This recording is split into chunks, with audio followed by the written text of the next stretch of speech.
tadi ada Cik Ezri cakap tentang apa itu unit agro muda. Saya difahamkan bahawa di dalam unit agro muda ni kita ada program-program ataupun aktiviti-aktiviti yang melibatkan pertanian lah. Kalau kita sebut agro muda ni adalah belia-belia kita di luar sana, iaitu rakyat Malaysia yang berumur 40 tahun dan ke bawah. Saya difahamkan begitu. Jadi Cik Ezri boleh cerita tak sedikit sebanyak tentang apa itu program agropreneur sebenarnya? Sebab difahamkan program utama di bawah unit agropreneur muda adalah program agropreneur muda itu. Okay.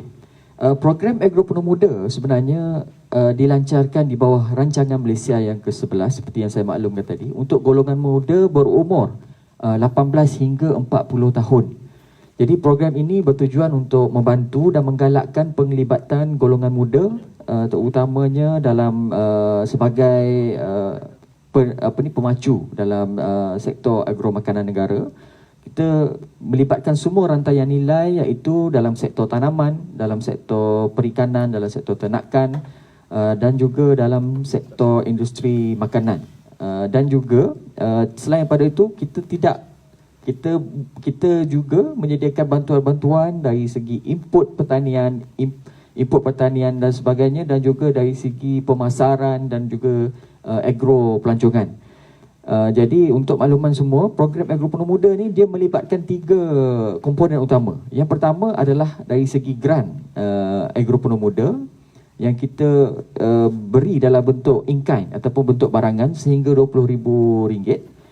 Yang kedua, untuk kita menyediakan bantuan modal, iaitu akses kepada modal, access to capital melalui package pembiayaan di bawah tekun sehingga RM50,000, itu kita panggil microcredit, dan juga di bawah agrobank sehingga RM200,000. Kesemua pembiayaan ini hanya dengan nilai faedah yang amat rendah, iaitu sebanyak 2% sahaja.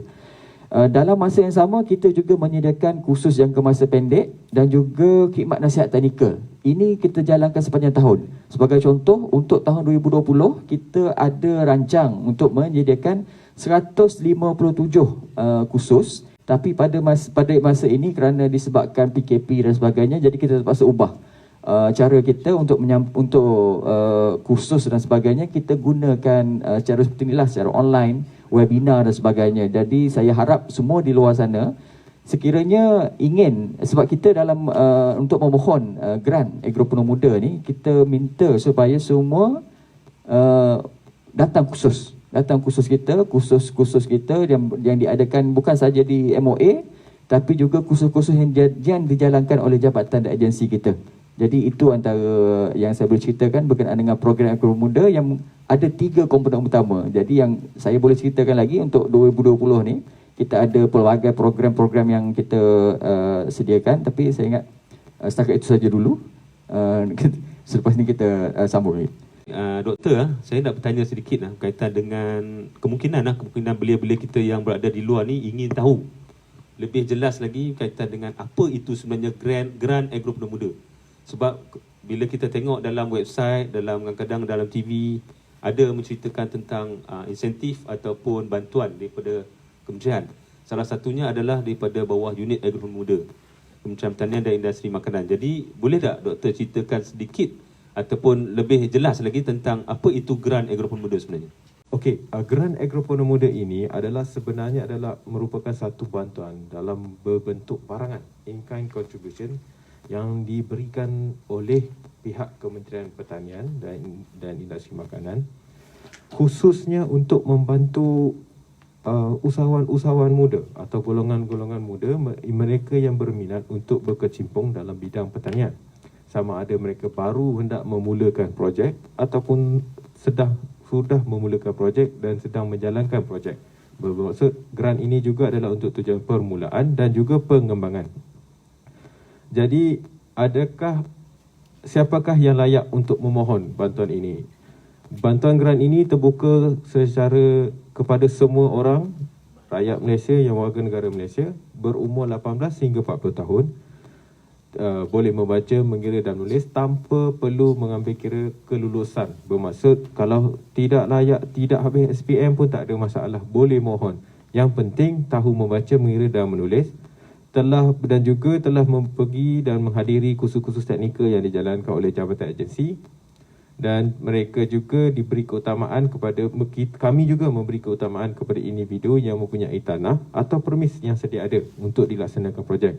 Apakah itu permis atau tanah bermaksud apa sahaja tanah yang digunakan untuk projek pertanian yang diberi kebenaran bertulis, kebenaran secara bertulis, atau tanah sendiri, atau tanah yang disewa, atau tanah yang dipajak. Selagi mempunyai bukti dan dibenarkan, boleh menggunakan tanah tersebut untuk memohon bantuan grant. Okey, selain daripada itu, grant ini kami juga, adalah juga terbuka untuk projek-projek pertanian seperti mana yang dimaklumkan oleh pengarah Agropreneur Muda Encik Azri tadi, dalam sektor agro makanan, tanaman, ternakan, perikanan, industri makanan dan agro pelancongan, dan juga input sokongan pertanian. Apa saja, tetapi ini hanya terhad di bawah skop-skop yang ditentukan. Contohnya, jika anda mempunyai tanaman kelapa sawit, anda tidak boleh memohon bantuan grant ini. Bantuan grant ini adalah terhad kepada industri atau projek pertanian berasaskan makanan atau untuk tujuan penghasilan makanan. Tidak termasuk tanaman komoditi seperti mana kopi, pokok lada hitam, lada putih dan sebagainya.